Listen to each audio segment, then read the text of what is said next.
February 2002, two young women go missing in Malawi. 25-year-old Liwoli Kara and her best friend Chimwemwe Kamfoso. Days pass, then weeks. Their families know something is wrong. On March 6, the police make a discovery that changes everything. A Mercedes-Benz is half submerged in a river near Salima. Inside the boot, there is the body of a man. His name is Alex Mbewe, driver to Liwoli's husband, Nasser Kara. And that husband is not just anybody. He's the director of public prosecutions in Malawi, the man responsible for sending killers to jail, and a sitting member of parliament for Dowa East. The country freezes. Wait. The man trusted to defend justice is now a suspect in a murder? Kara disappears for weeks. Police print newspaper adverts. They launch a nationwide manhunt. Then in May of 2002, they arrest him. The headlines explode. Police say Kara sat down and he wrote a full confession for them. He admitted to killing his wife, her friend, and his driver. According to that document, Liwoli had stolen his money and she was using it to entertain other men.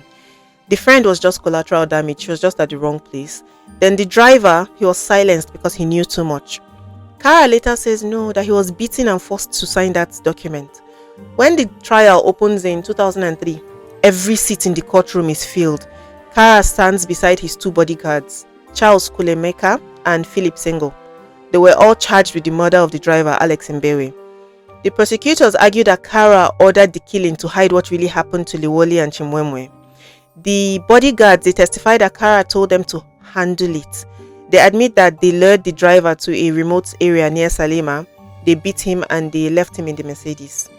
Kara's defense calls it a setup, a political plan to destroy him. He insists that the confession is fake, the testimony is rehearsed, everything is a lie. And in February of 2004, the jury delivers its verdict. Kara is found guilty of murdering his driver. The two bodyguards are acquitted. The judge sentences Kara to death by hanging, the first time in Malawi's history that a sitting MP and former DPP receives the death penalty. He's taken to Zomba Central Prison's death row wing. But Malawi hasn't executed anybody since 1992, so Kara's death sentence, it effectively becomes life behind bars. Meanwhile, the bodies of Liwoli and Chimwemwe are still missing. Under Malawian law, without a body, a murder case cannot go forward, meaning those two cases never reach court. Years drag on.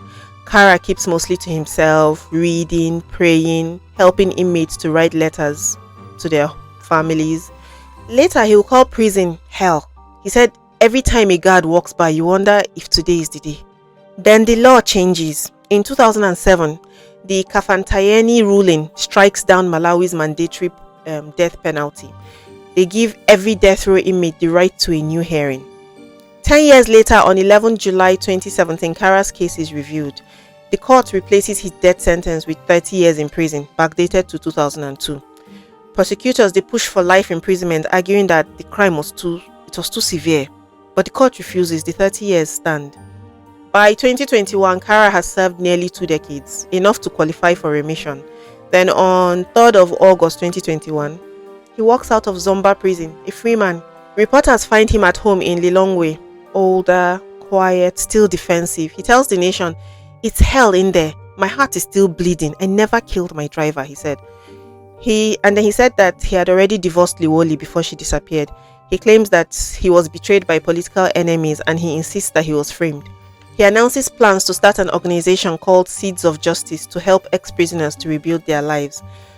But public opinion is split. Some say 19 years is punishment enough. Others say no, that there is no justice until Liwoli and Chimwemwe's bodies are found. 23 years later, the record still reads the same. 1 confirmed murder, the driver, Alex Mbewe. 2 women missing. A confession that the police swore was real, and a man who still says it was a lie. Whether that's justice, mercy, or failure, it depends entirely on what you believe really happened. Thank you so much for watching this video. If you enjoy stories like this, please follow me on all my social media. I tell these stories all the time. Thank you.